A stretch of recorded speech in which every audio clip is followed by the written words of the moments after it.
certainly do ask that you pray that this morning we'll begin, if the Lord will be our helper for a while, in the book of Philippians.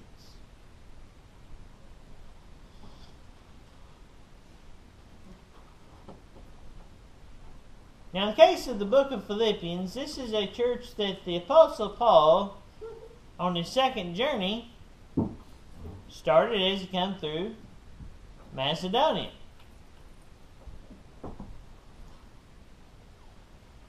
In the case of this, that the church at Philippi has sent Paul a package of things they need.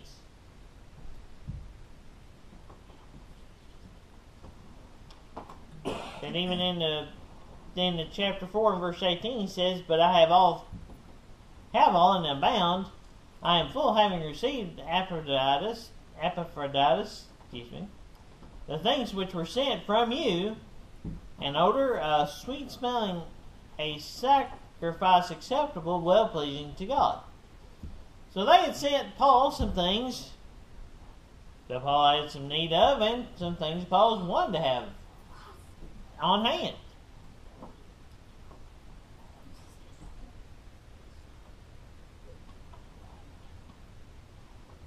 That this is a church that the Apostle Paul has a great love for.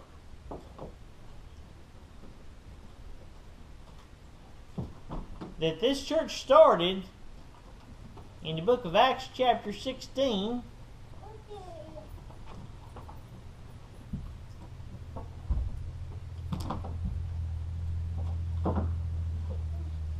In verse 12 it says, "And from thence to Philippi, which was the chief city of that part of Macedonia, and a colony, and it were in that city abiding certain days."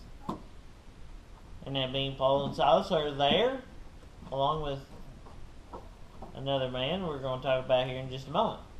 They come into Macedonia,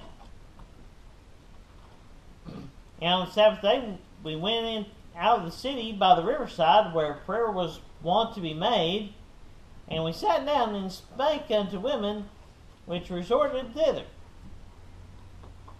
So the first people he talks to is some ladies that are there, where there was prayer to be made. Now, it doesn't speak of any of these being converted or added to the church yet. In verse 14, "A certain woman named Lydia, a seller of purple of the city of Thyatira, which worshipped God, heard us, whose heart the Lord opened, and she attended to the things which were spoken of Paul." So here we have Lydia. This is somebody that would get along with my wife very well. She's a seller of purple. You get along with me this morning because I got some purple on myself.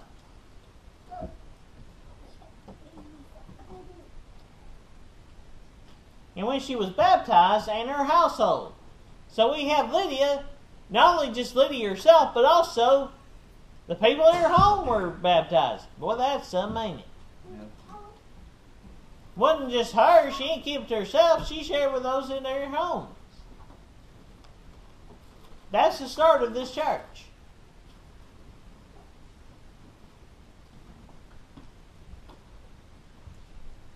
And she besought us, saying, "If ye have judged me to be faithful to the Lord, come into my house and abide there." And she constrained us.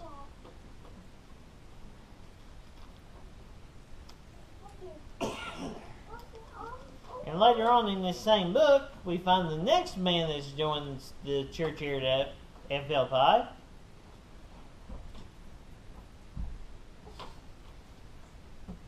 And not that they were in prison, and the Lord opened up the prison that they would go free. And we have a jailer that now thinks he's going to die because the people in the jail escaped.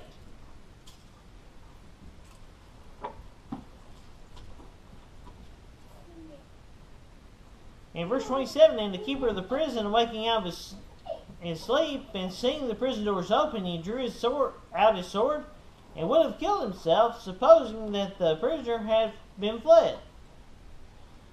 But Paul cried with a loud voice, saying, "Do thyself no harm, for we are all here." Then he called for a light, and sprang in, and came trembling, and fell down before Paul and Silas, and brought them out, and said, "Sirs, what must I do to be saved?" Now, I don't think he was talking about eternal salvation at this point. He's worried about what he's got to do to save himself, because typically if the prisoners get away, the jailer dies. He's worried about it. Wouldn't you be? I'd hate to have a job where I figure out if I mess up, I'll be killed. Don't want a job like that. This is what he had. And they said, "Believe on the Lord Jesus Christ, and thou shalt be saved in thy house." And they spake unto him the word of the Lord, and to all that were in his house. And he took them the same hour of the night, and washed their stripes, and was baptized, he and all his, straightway. So now we have the Philippian jailer, who has also been converted.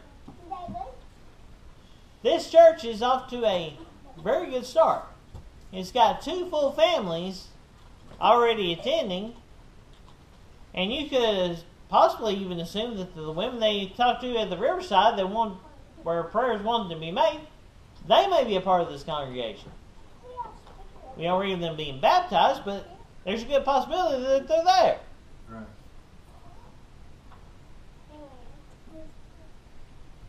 Sometimes there are folks that come to church and they're never baptized. That doesn't change their eternal destiny one bit. So we have this church at Philippi that started with Lydia and her household, and a jailer in his household, and they've sent something to the Apostle Paul that the Apostle Paul needed. That would be a good thing for some churches to attend to, and we've done that before. Sent to the needs of people that are in need. And they heard the Apostle Paul had a need, and they tended to it. What a great idea. So here's the letter that goes back to those people. The Epaphras is going to take this letter to that church. Now, one thing I want to point out, think about this. That church did what it was supposed to do, did they not? Did something good for the Apostle Paul, for the furtherance of the gospel. Do you think they received a blessing in return? They're the first recipients of the book of Philippians.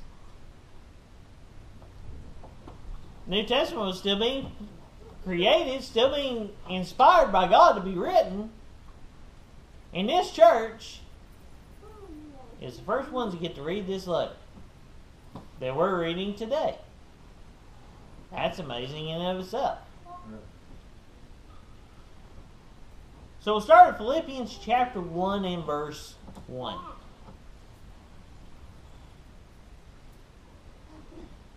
Paul and Timotheus, the servants of Jesus Christ, to all saints in Christ Jesus, which are at Philippi, with the bishops and deacons. By that language we can tell that there's something else that's been added to this church. They've got some preachers. Apparently more than one, because it said bishops, which is the same term as elder. There's the ministry there. And the deacons. So they got some deacons in the crowd. We don't know which ones are which. The Philippian jailer may be one of either one. We don't know what happened to the jailer after they left. There's no record of it.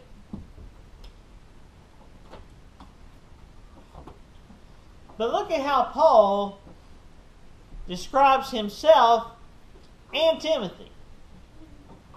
Servants. How should we view ourselves in the church. We should be servants as well. Servants to the best of our ability. Now, when we talk about having service of God, it goes into a very, very large thing. In the book of Ephesians chapter 6,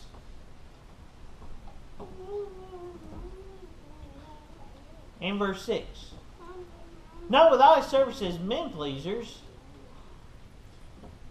but as servants of Christ, doing the will of God from the heart, with goodwill doing service as to the Lord, and not to men.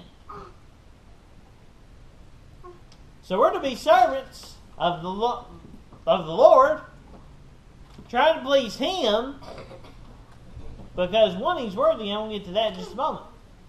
But not as men pleasers, but serving the Lord. How does that work? If you look at the verses preceding this, all the way back to chapter 5, this is talking about the home, how wives, husbands, fathers, children, and all those things are supposed to work, and even how to conduct yourself in the workplace. Yeah. The service of the Lord goes beyond just being here on Sunday morning. Right. It's how you apply everything that this book says to your life. And you serve the Lord from your homes. One of the best ways you can serve the Lord is moral excellence.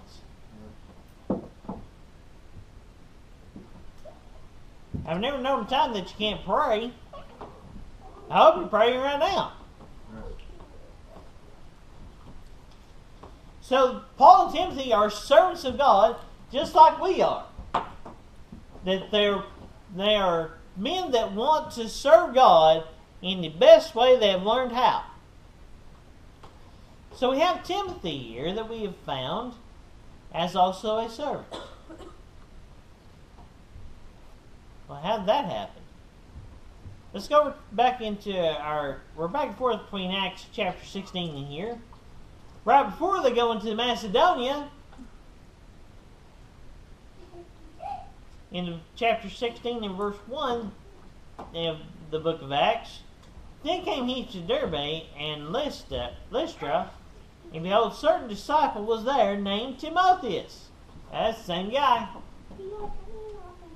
Here we have Timotheus, and this is his first encounter with the Apostle Paul.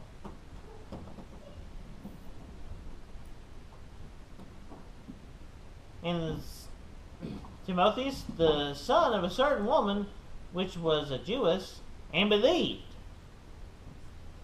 But his father was a Greek, who apparently did not believe, because it said that she believed, but he's a Greek. So it changed the tenor and tone of who his father was. Which leads me to believe you cannot blame your family for your troubles. No.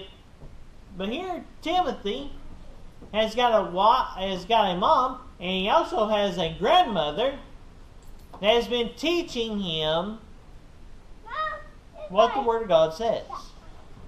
That you find that in the book of 2 Timothy. The faith and faith of Eunice and Lois, his mother and his grandmother, they taught him scriptures regularly. And later on in that same book, he said that as from a child thou hast known the Holy Scriptures. So he's been brought up to know what the Word of God says by his mother and grandmother. And he's a disciple who the Paul has already heard about. And becomes a regular, constant companion to the Apostle Paul. He is serving right alongside Paul at this time. And this is where you find him first.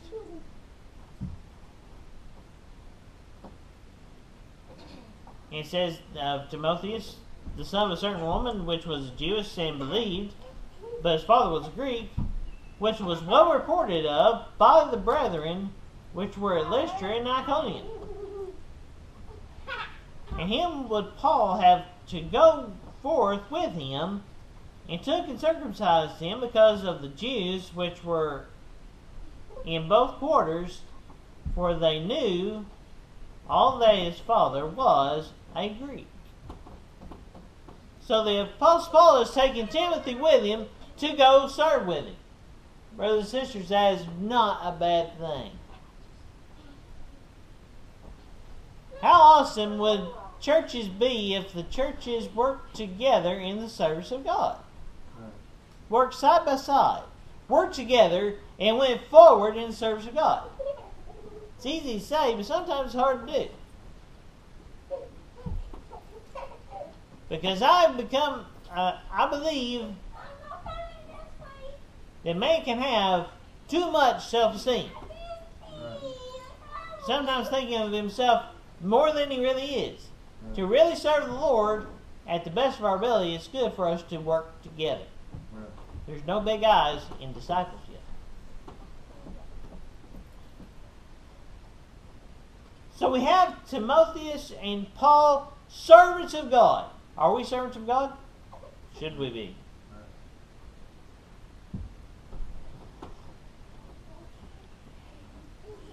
Over in the book of 1 Corinthians, we'll have that answer. In chapter 6 and verse 20. For ye are bought with a price. Therefore glorify God in your body and in your spirit, which are God's. Have you been bought with a price? Have you been bought by the precious blood of Jesus Christ himself on the cross of Calvary for your sins? You glorify God in your body and your spirit. Yeah. You've been bought with a price.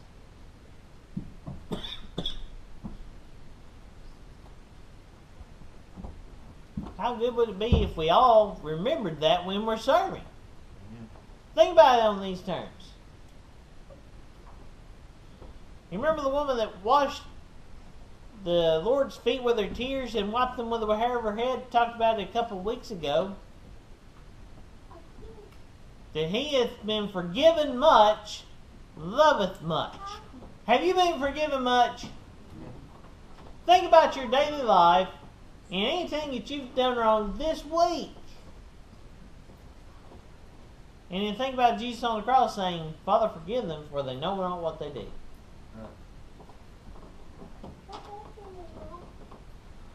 Think about it in those terms. And when you think of it in those terms, we should do the best we can to glorify God.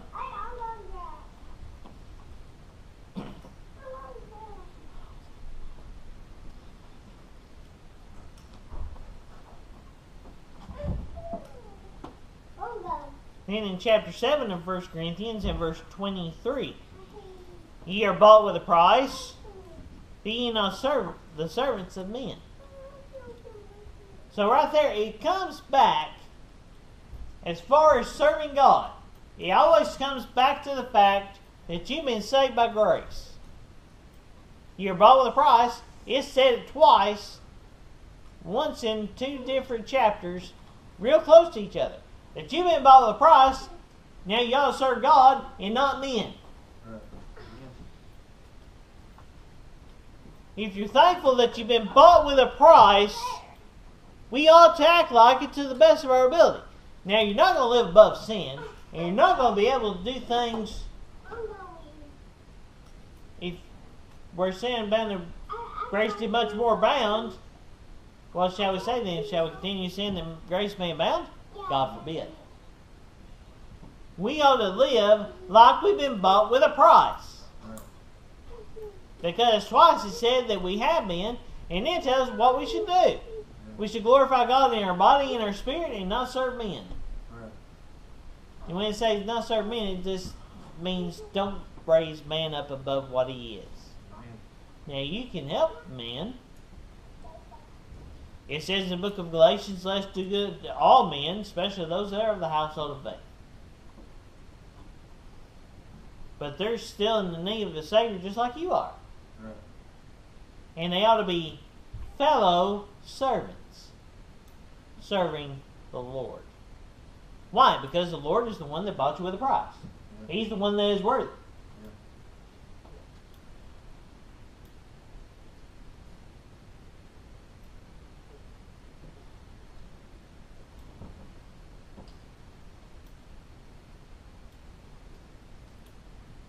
So we have Paul and Timothy, the servants of Jesus Christ, to all the saints in Christ Jesus.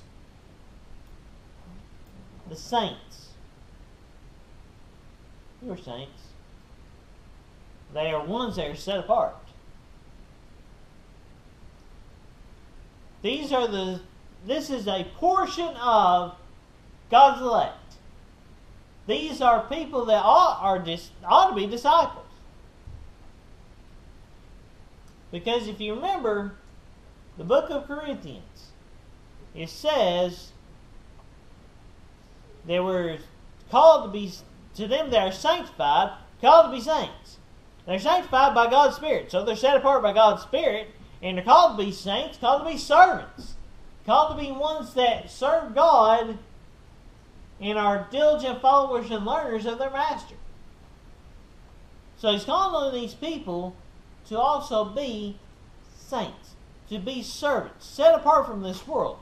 Be not conformed to this world, but be ye transformed. This church, and the people that make up this church, ought to look a little bit different than those around them. They ought to act different.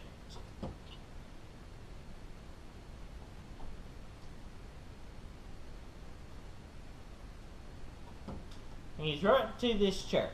They ought to be servants. They ought to be trying to do their best to serve God. Right. Grace be unto you and peace from God our Father and from the Lord Jesus Christ. That's typical of Paul. He always said that in most of his letters. Just a typical salutation. In verse 3, I thank God, my God, upon every remembrance of you.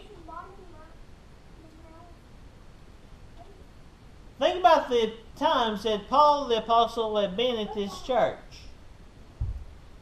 He's the one that started the church and has for sure heard from the church on a regular basis. And he says every time he thinks about that church, he thanks the Lord from it. Wouldn't that be an awesome thing? That if somebody said that they came to church at New Build that church, and every time they thought about that church, they thanked the Lord for it. Right. That's a testimony that would be a most powerful testimony. That a person comes to this church, and when he thinks about it, he thinks of the Lord. And he thanks the Lord for it. Yeah. That'd be amazing. That would be something. And think about it being coming from the Apostle Paul, who started many churches and wrote to many churches in this New Testament. And there's even a possibility he wrote to some other churches that were not in divinely inspired letters of other churches that he had been part of. And we know he's had a hand in starting a church at Mars Hill, and there's nothing written about a church at Mars Hill beyond the Book of Acts. There's not a letter to them. But this letter, he tells them that every time he thinks about the church of Philippi, he thanks the Lord.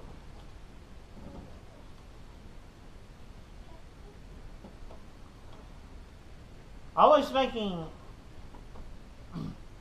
in every prayer of mine, for you making a request with joy.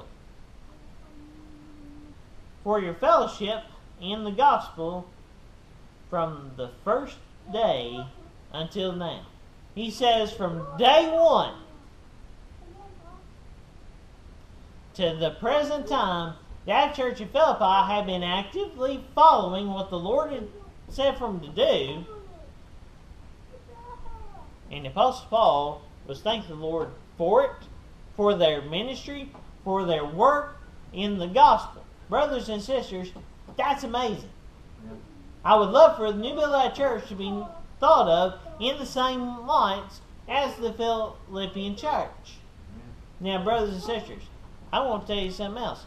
You've got the same God to do it with. Right. The church of Philippi is serving the same God that we're attempting to serve this morning. Right. The Philippian church does not have anything that this church doesn't have. Right.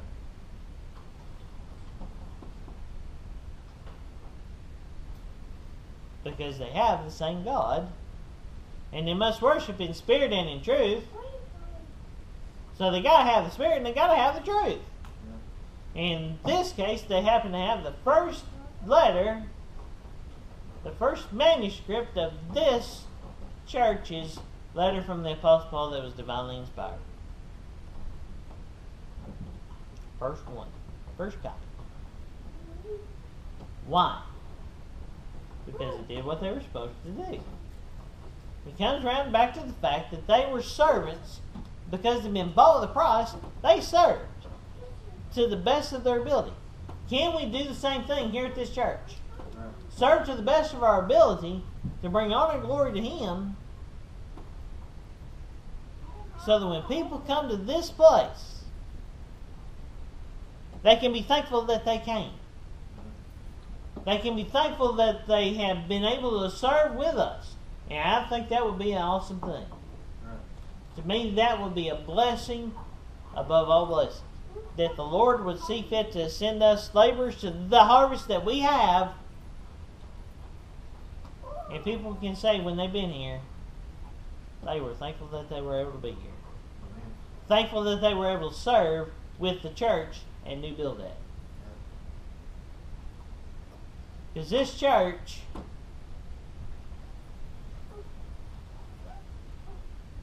is just like the Philippian church, serving God. This church can do what they did. We have the same message and the same objective, and that's to glorify God.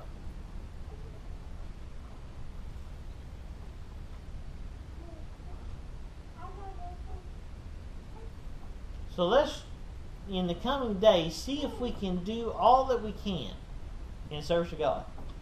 Let's see if that we can find a door open that might be even a little unique. It may be a little different. Something maybe not even heard of before. Brothers and sisters,